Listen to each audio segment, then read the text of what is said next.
আমন্ত্রণ বিশ্ব বাংলার সঙ্গে আছে আমি রেজাউল হাসান। শুরুতেই সংবাদ শিরোনাম। বাংলাদেশ বিমানের নারিতা ঢাকা রুট চালুর দাবি বাংলাদেশ কমিউনিটি জাপানের। দেশটির বিভিন্ন জেলায় মানববন্ধন অনুষ্ঠিত। কাতারের অনুষ্ঠিত হলো বাংলাদেশে ম্যাঙ্গো ফেস্টিভ্যাল। বিদেশে বাংলাদেশি আমের বাজার সৃষ্টি করাই মেলার প্রধান লক্ষ্য বললেন আয়োজকরা। এবং বাহরাইনও শুরু হয়েছে এইচএসসি সমমানের পরীক্ষা। অংশ নিল প্রবাসী বাংলাদেশিদের সন্তানরা।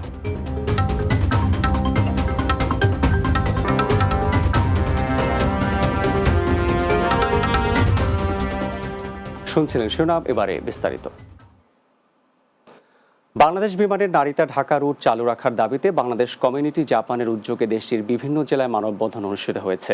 জাপানের Saitama, Chiba, Ibaraki prefecture, Kanagawa prefecture, Gunma Tochigi ও ওসাকা প্রিফেকচারে মানববন্ধন একযোগে অনুষ্ঠিত হয়।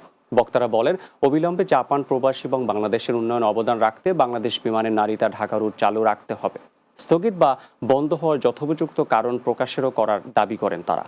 মানববন্ধনে বক্তব্য রাখেন ইসলামিক মিশন জাপানের কেন্দ্রীয় সভাপতি হাফেজ মাওলানা সাবের আহমেদ, সহসভাপতি ডক্টর মাজিদুল ইসলাম, ইসলামিক কালচারাল ফাউন্ডেশনের সভাপতি আব্দুল মালেক, ব্যবসায়ী নেতা এটিএম মিসবাউল কবির, জাপান বাংলা নিউজ সম্পাদক আতিকুর রহমান, ব্যবসায়ী সোহেল চৌধুরী, ইলিয়াস মুন্সি, মীর আলী আহকাম লিখন ও রফিক আজিজ সহ অনেকে। বলছে যে লস হচ্ছে, কেন লস হচ্ছে সেটাও তারা কারণ দর্শাচ্ছে না। এখন এই যে কেন লস হচ্ছে, হ্যাঁ, এবং এই কেনটা জানার অধিকার কিন্তু আমাদের আছে।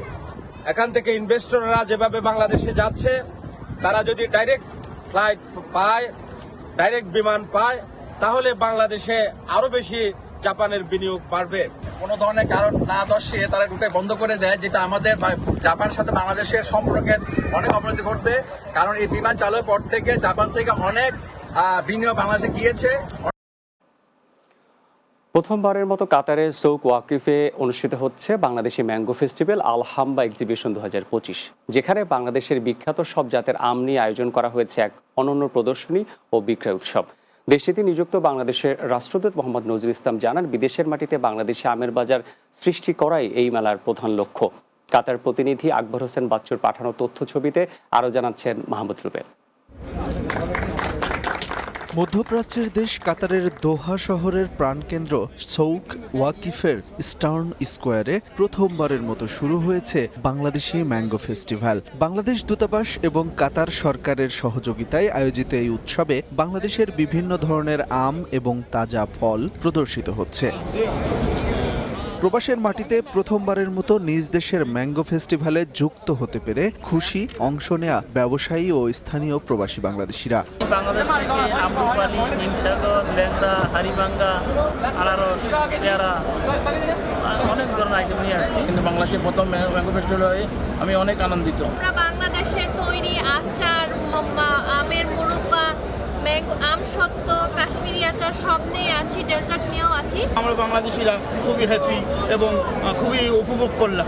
আশা করি সবাই আসবেন এবং উপভোগ করবেন। অনেকদিন পরে এরকম একটা ফেস্টিভ্যাল হয়েছে, স্পেশালি ফর বাংলাদেশি পিপল। ভালো লাগতেছে সবাইকে দেখে। লেচু, কাঁঠাল, জাম, অনেক আইটেম নিয়ে আসছেন বাংলাদেশকে প্রেজেন্ট করার জন্য। বাংলাদেশ দূতাবাসের আমন্ত্রণে ম্যাঙ্গো ফেস্টিভ্যালের প্রথম দিনে উপস্থিত হয়েছিলেন কাতারে নিযুক্ত 30টি দেশের রাষ্ট্রদূত ও 50 জন কূটনৈতিক ব্যক্তিবর্গ।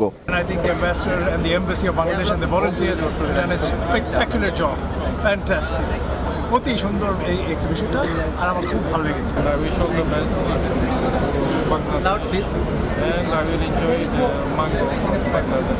দেশটিতে নিযুক্ত বাংলাদেশের রাষ্ট্রদূত মোহাম্মদ নজরুল ইসলাম জানান, এই প্রদর্শনী কেবল আম বিক্রির আয়োজন নয়, বরং এটি বাংলাদেশের কৃষি সম্পদ ও সংস্কৃতিকে আন্তর্জাতিক মঞ্চে তুলে ধরার একটি উদ্যোগ। বাংলাদেশি যারা আছেন তারা সবাই স্বতঃস্ফূর্তভাবে এই ফেস্টিভ্যালে আসবেন এবং আমাদের যে আম এবং অন্যান্য যে ফলগুলো আছে ওনারা কিনে শুধুমাত্র নিজেরা যে উপভোগ করবেন তা না, ওনারা কাতারি এবং অন্যান্য যে জাতীয়তা আছে যারা, তাদেরকে ওনারা দেবেন। তাতে আমাদের বাংলাদেশের যে বিখ্যাত এই আম এবং অন্যান্য যে ফলগুলো আছে সেটার সুনাম কাতারে ছড়িয়ে পড়বে। উৎসবে প্রদর্শিত বাংলাদেশের বিখ্যাত আম জাতগুলোর মধ্যে রয়েছে হিমসাগর, আম্রপালি, ফজলি, ল্যাংড়া, গোপালভোগ, হাড়িভাঙা, লক্ষণভোগ, কাটিমন সহ আরও বেশ কিছু সুস্বাদু প্রজাতি। এছাড়াও উৎসবে আম থেকে তৈরি বিভিন্ন পণ্য যেমন কেক, জুস, আচার ইত্যাদি পাওয়া যাচ্ছে। এক সপ্তাহব্যাপী এই উৎসব প্রতিদিন বিকাল 4টা থেকে রাত 9টা পর্যন্ত চলবে এবং সরকারি ছুটির দিনে রাত 10টা পর্যন্ত খোলা থাকবে। Mahmud Rubel, Bangla TV, news desk. দেশের শিক্ষা বোর্ডের অধীনে পরিচালিত অন্যান্য দেশের মতো বাহরাইনে অনুষ্ঠিত হয়েছে উচ্চ মাধ্যমিক সার্টিফিকেট, এইচএসসি ও সমমানের পরীক্ষা। বাহরাইন প্রতিনিধি সম্রাট নজরুল ইসলাম সিদ্দিকী জানান, দেশটির রাজধানী মানামায় বাংলাদেশ স্কুল অ্যান্ড কলেজে পরীক্ষা অনুষ্ঠিত হয়। এবছর বিজ্ঞান বিভাগ থেকে 28 জন ও বাণিজ্যিক বিভাগ থেকে 13 জন অংশ নেন। বাণিজ্যিক বিভাগের এক ছাত্রী ও এক ছাত্র অনুপস্থিত থাকায় পরীক্ষার মোট অংশগ্রহণ করে 39 জন পরীক্ষার্থী। কেন্দ্র পরিদর্শন করেন বাহরাইনে নিযুক্ত বাংলাদেশের রাষ্ট্রদূত রইস হাসান সরোয়ার এনডিসি, দোতলায় প্রধান একে মহিউদ্দিন কায়েস ও শ্রম সচিব মাহফুজুর রহমান। কেন্দ্র সুপারের দায়িত্ব পালন করেন বাংলাদেশ দূতাবাস থেকে দায়িত্বপ্রাপ্ত দূতাবাসের প্রশাসনিক কর্মকর্তা মোহাম্মদ জসিম উদ্দিন। বিশ্ব বাংলা নিচে ছোট্ট একটি বিরতি, ফিরিয়ে অন্যান্য সংবাদের সঙ্গে আরো যা থাকছে। বিনা খরচে রেমিটেন্স দ্রুত দেশে পাঠাতে কাজ করছে ট্যাপট্যাপ সেন্ড। এ বিষয়ে বেশি বেশি তথ্য জানার ও শেয়ার করার আহ্বান।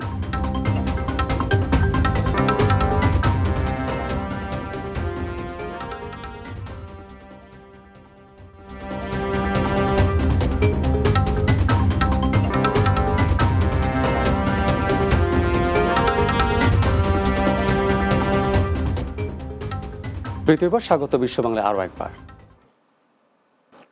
বাংলাদেশি শিক্ষার্থীদের জন্য অস্ট্রেলিয়াতে উচ্চশিক্ষার সুযোগ দিতে এডুকেশন কনসালটেন্সি প্রতিষ্ঠান এক্সিকিউটিভ স্টাডি অ্যাব্রোডের আয়োজন অনুষ্ঠিত হয়েছে অস্ট্রেলিয়ান এডুকেশন এক্সপো। শুক্রবার রাজধানীর হোটেল ওয়েস্টিনে আয়োজিত এক্সপোর উদ্বোধন করেন এক্সিকিউটিভ স্টাডি অ্যাব্রোডের প্রধান নির্বাহী মোহাম্মদ রাব্বানী হোসেন। এতে অংশ নেয় অস্ট্রেলিয়ার বিশ্বখ্যাত মোনাশ, ম্যাকিউরি, এডিলেইড বিশ্ববিদ্যালয় সহ নামকরা 30টি বিশ্ববিদ্যালয় ও ইনস্টিটিউট। এ সময় প্রতিষ্ঠানটির পরিচালক সাজ্জাদুর রহমান, মহাব্যবস্থাপক ফারহানা নাজরিন সহ বিভিন্ন বিশ্ববিদ্যালয়ের প্রতিনিধিরা উপস্থিত ছিলেন। এক্সপোতে সংশ্লিষ্ট বিশ্ববিদ্যালয়ের প্রতিনিধিদের সঙ্গে সরাসরি সাক্ষাতের মাধ্যমে স্কলারশিপ প্রাপ্তি ও অনস্পট অ্যাডমিশন অ্যাসেসমেন্টের সুযোগ নেন শিক্ষার্থীরা। পড়াশোনা অবস্থায় শিক্ষার্থীদের খণ্ডকালীন চাকরির বিষয়টি অনুষ্ঠানে তুলে ধরেন বিশ্ববিদ্যালয়ের প্রতিনিধিরা। বিনা খরচে ঝামেলামুক্ত পরিবেশে দ্রুত রেমিটেন্স দেশে পাঠাতে প্রবাসীদের জন্য ট্যাপট্যাপ সেন্ডের বিকল্প নাই। তাই সবাইকে এই বিষয়ে তথ্য বেশি বেশি শেয়ার করে জানার ও শেয়ার করার আহ্বান জানিয়েছেন ট্যাপট্যাপ সেন্ড বাংলাদেশের অ্যাম্বাসেডর ও মিডিয়া কোঅর্ডিনেটর মাহমুদ রনি। নরসিংদীর সরকারি টিটিসিতে সংযুক্ত আরব আমিরাতগামী প্রশিক্ষণার্থীদের সাথে মতবিনিময় সভায় তিনি কথা বলেন। এ সময় সেখানে উপস্থিত ছিলেন প্রতিষ্ঠানটির অধ্যক্ষ প্রকৌশলী মোহাম্মদ সাজ্জাদ হোসেন ভুইয়া, নরসিংদী টিটিসির চিফ ইন্সট্রাক্টর মোহাম্মদ সিরাজুল ইসলাম সহ অন্যরা। পরে প্রত্যেকের হাতে ট্যাপট্যাপ সেন্ডের গিফট আইটেম তুলে দেন অতিথিরা। এর আগে ঢাকায় হযরত শাহজালাল আন্তর্জাতিক বিমানবন্দরে সংযুক্ত আরব আমিরাতগামী যাত্রীদের হাতেও ট্যাপট্যাপ সেন্ডের গিফট আইটেম বিতরণ করা হয়। যুক্তরাজ্যে মৌলভীবাজার জেলা জনকল্যাণ কাউন্সিল মিডল্যান্ডস ইউকের কার্যকরী কমিটির ঈদ পুনর্মিলনী সভা অনুষ্ঠিত হয়েছে। বার্মিংহাম প্রতিনিধি সেলিম উদ্দিন জানান, সংগঠনের বিপুল সংখ্যক সদস্যদের উপস্থিতিতে বাঙালি অধ্যুষিত এলাকায় স্মল হিতের পানসু রেস্টুরেন্টে এই আয়োজন করা হয়। সভাপতিত্ব করেন সংগঠনের সহসভাপতি মোস্তাকিম চৌধুরী। সাধারণ সম্পাদক মোস্তফা কামাল বাবলুর পরিচালনায় বক্তব্য রাখেন সংগঠনের সহসভাপতি আব্দুল কাদির আবুল, মোহাম্মদ শাহাবুদ্দিন, মাসুদ আহমদ, আব্দুল মুহিদ, মোহাম্মদ জামান, কামাল আহমদ, যুগ্ম সম্পাদক আমিরুল ইসলাম বেলাল, জয়নাল ইসলাম, কোষাধ্যক্ষ তাজউদ্দিন, সাংগঠনিক সম্পাদক সিতার আহমদ, ফখরুল ইসলাম রিপন, বকশি মোনাইম, রুহুল আহমেদ লিটন ও জায়েদ উদ্দিন সহ অনেকে।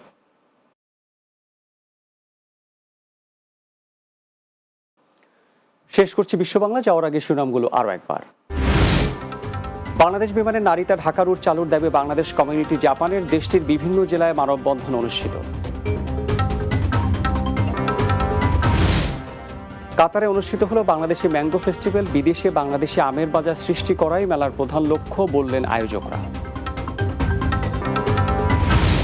বাহরাইনেও শুরু হয়েছে এইচএসসি সমমানের পরীক্ষা, অংশ নিল প্রবাসী বাংলাদেশিদের সন্তানরা।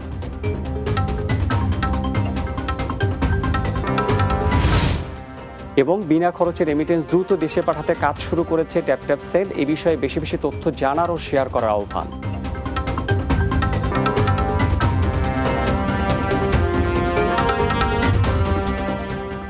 এই ছিল বিশ্ব বাংলা। এতক্ষণ সঙ্গে থাকার জন্য ধন্যবাদ সবাইকে।